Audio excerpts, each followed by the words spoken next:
Welcome, Irish fans, to this week's edition of the Jack Swarbrick Show. On today's show, we'll talk with Notre Dame women's soccer midfielder Sandra Yu. And we'll also visit with Notre Dame cross country and track and field associate head coach Matt Sparks. To get you started, here are your hosts, Notre Dame Vice President and Director of Athletics Jack Swarbrick and Notre Dame captain and starting linebacker Joe Schmidt.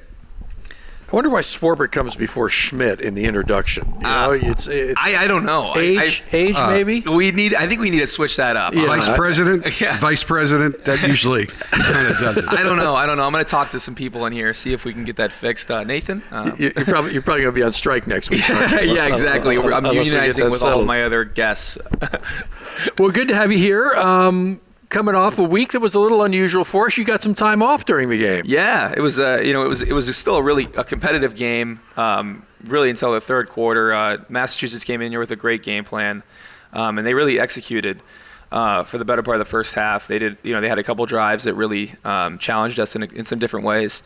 So hats off to them. They played a great game, but it was good to get out of there for the fourth quarter, get some young guys some reps. It's great to get guys out there on the field and just kind of getting game situations under their belt. So do you transition to Coach Schmidt at that time? Are you trying to help out? I try. I do my best. The problem is, especially when you're a young guy, maybe a freshman, a sophomore, and you go into the game, there are so many things going on. You really feel that those 81,000 people all staring at you, and then you really feel, Coach Van Gorder or Coach Sanford or Denbrock staring at you, and then everything else kind of just goes by the wayside. So your technique might be a little bit shaky, and it doesn't really matter what anyone says to you.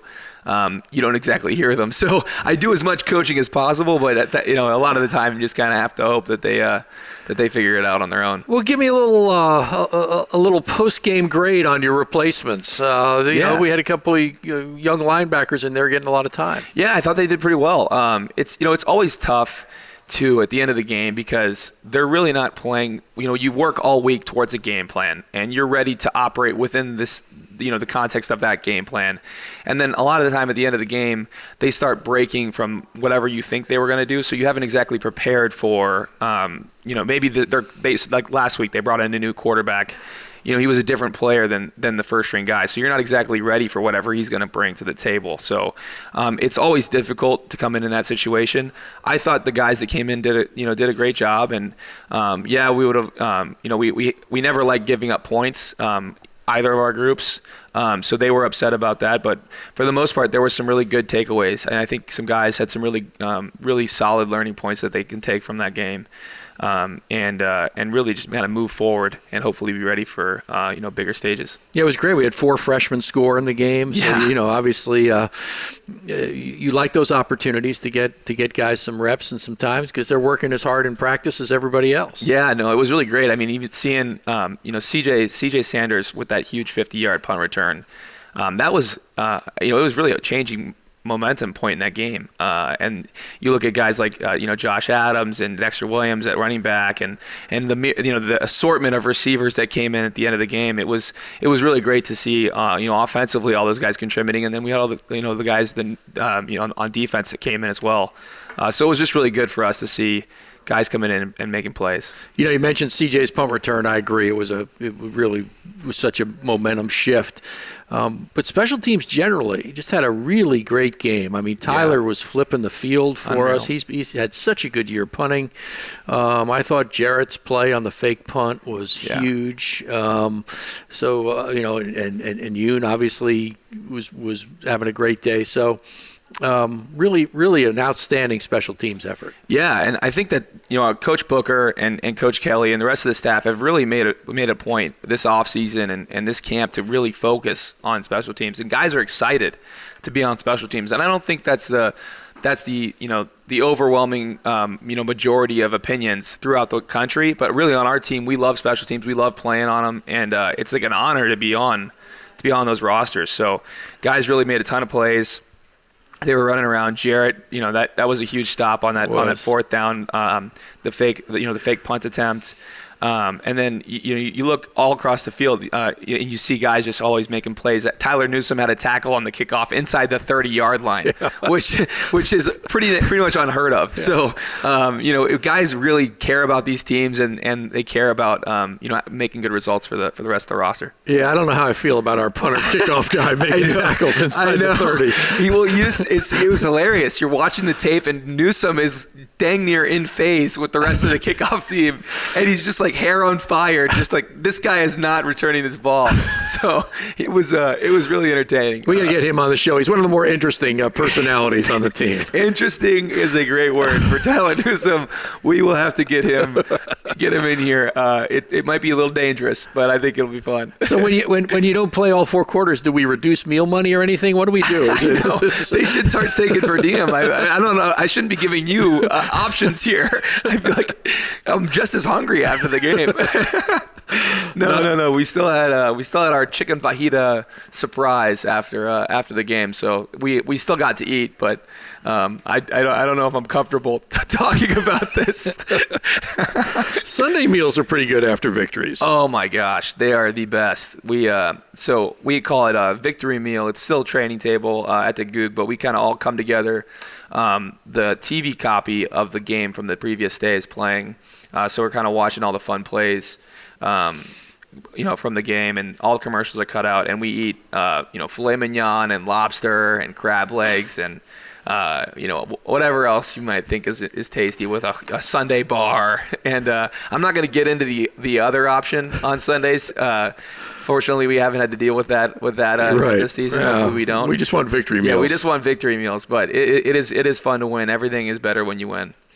So we've gone from one Schmidt appearing in the Showtime series to now the extended clan. The clan. We had nephews in this week. So, I know. They had their Uncle Joe jerseys on and everything. It was pretty cool. They all got their Actors Equity card now. They're all set to go. They're part of the crew. They were so excited about that. And my mom was pretty fired up. It was pretty funny. We've been giving her a hard time, just kind of poking Mom for being on the show a little bit. So I think they all did great, and it was fun having those guys around the tailgate for the day. Yeah, another really entertaining episode. I hope our listeners and viewers got to see it. Especially liked Coach Sheldon working with his inter-hall football team. Yeah, those guys are so dang competitive about powder puff football. You would be shocked. It's like they're playing in the game, and they'll spend like an hour, 2 hours after practice, like drawing up plays, making sure they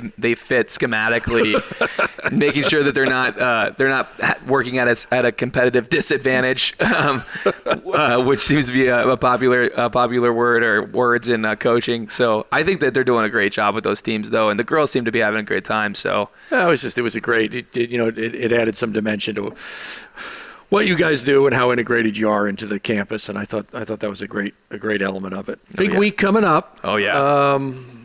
One of the great environments in college football.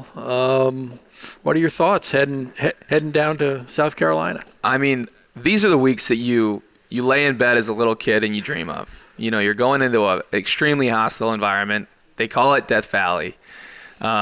You're playing a team that's incredibly talented. They had a great year last year with a lot of those same guys returning. They've had a wonderful start to their year this year. And there's all this swirl that's kind of going along with this game. It's been really fun. So you have an extra bounce in your step, and you're really excited to get down there and play. And this is really why you play the game. So it's really exciting for me. In many ways, it feels a lot like the Florida State trip last year. Yeah. Does having gone through that help the guys who did it as they head down to Clemson? I think it does. This team is so much more experienced this year than last. Really, I feel like last year we were a little bit of a young team. And especially towards the end of the year, we got even younger with some injuries. So just having those guys with game experience in a very hostile environment, like Tallahassee, is something that you can really draw on for this weekend. So I'm looking forward to, just getting down there and seeing how guys react. Every game's different, every environment's different, so it's not the same. But definitely there was some learning that can be taken from that game and also some other games from last season. So.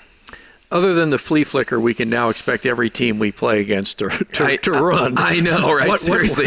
What challenges does Clemson present for you? Well, they've got guys all over I'm a defensive player, obviously, so I think about their offense as soon as you say challenges, and they've got some really, really talented players. Their quarterback was in the Heisman conversation last year as a freshman, and this year he's just as good. Fully recovered from an ACL injury. They've got a very talented running back, a very solid offensive line, and some very dangerous receivers. So you combine that with a scheme that is challenging in and of itself for a defense, and then it just becomes a very fun game for you as a defensive player. I love the challenge, and that's something we're looking forward to. And I think offensively they've got their hands full as well, and that's why we've been working really hard this week in practice to make sure we're ready for Saturday. Schematically, are they like anyone else that you? I think you can draw some comparisons. They do some things that maybe we would have seen last year out of maybe a North Carolina team, or some similar things. They're not the same offense. But maybe a little bit similarity here or there, and there's really I think that if you look at their coach, their offensive coordinator, and who he's worked with, I think then maybe you get a better idea. Chad Morris, I think, was the guy that you worked with as well. So. You and Hurricane Joaquin may arrive at the same time, which is exciting. It is exciting. It adds a dimension to it. Does it change anything about preparation or what you think about going to the game? Maybe cleat length, but other than that, luckily for us, Ryan Grooms and Adam Myers and their staff, they're always prepared for whatever we might encounter. It doesn't matter if it's rain, sleet, or snow, or somehow we have a dust bowl down there. They'll be prepared, so we don't really have to worry about it from the players' perspective. And the one thing I always say about forecasts is that they're pretty much always wrong. So I have no idea what the weather is going to be like. And growing up in Southern California, I loved the rain. So if we get to go run around and slip around in the rain for a couple hours on a Saturday night, that sounds like a great time to me. Weather forecasts and game forecasts are rarely correct. Rarely. Hardly ever. All right, we'll take a break and we'll come right back with our first guest.